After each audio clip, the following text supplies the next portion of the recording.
নিচের কোনটি শুকোকোণী ত্রিভুজ? ঠিক আছে, শুকোকোণী ত্রিভুজ কাকে বলে? শুকোকোণী ত্রিভুজ কাকে বলে সেটা হচ্ছে কি, যার প্রতিটি কোণ 90 ডিগ্রির চেয়ে কী হবে, কম হবে, তাকে বলবো আমরা শুকোকোণ।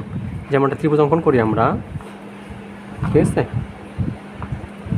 এটা ধরলাম আমরা 70 ডিগ্রি, এটা ধরলাম আমরা 50 ডিগ্রি, আর এটা ধরলাম কত, 60 ডিগ্রি। এখানে প্রতিটি কোণের মানেই 90 ডিগ্রির চেয়ে কম, সেজন্য আমরা কী বলি, শুকোকোণ বলি। এবং আরেকটা বৈশিষ্ট্য আছে, বৃহত্তর বাহুর বর্গ, কি বৃহত্তর বাহুর বর্গ যে কোনো দুই বাহুর বর্গ অপেক্ষা কী হবে, অবশ্যই ছোট হবে। যে কোনো দুই বাহুর বর্গ অপেক্ষা কী হবে, ছোট হবে। বাকি দুই বাহুর বর্গের যোগফল, তার মানে কী দাঁড়ালো, বৃহত্তর বাহুর বর্গ হবে কি, বাকি দুই বাহুর বর্গের যোগফল হচ্ছে কী হবে, ছোট।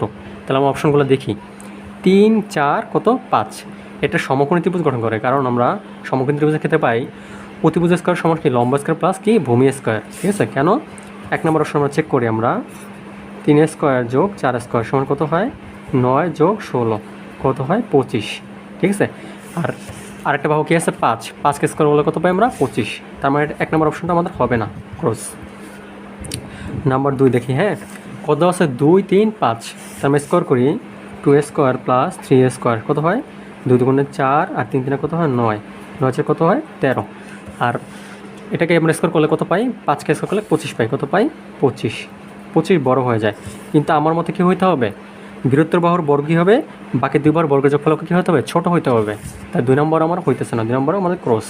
নাম্বার 3 কী পাচ্ছি আমরা দেখি তো, নাম্বার 3 আছে 5, 6, 7, তাই 5 স্কোয়ার প্লাস 6 স্কোয়ার, 5 5 25 আর 6 কত, 36, 25 36 কত হয়, 6 আর 5 11, হাতে আমার 1, 3 আর 2, 5 আর 1 6, 61। আর বাকিটা থাকতেছে কত, বাকি থাকছে 7 স্কোয়ার, 7 স্কোয়ার কত হয়, 49। তাহলে যে কোনো দুই বাহুর যোগফল তৃতীয় বাহু অপেক্ষা বা বড় অপেক্ষা কী হইতেছে, বৃহত্তর বাহু অপেক্ষা বড় হচ্ছে। তার মানে এটা আমাদের সঠিক উত্তর।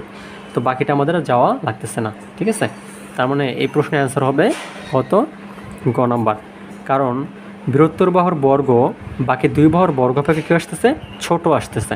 তাহলে এটাই আমাদের অ্যান্সার।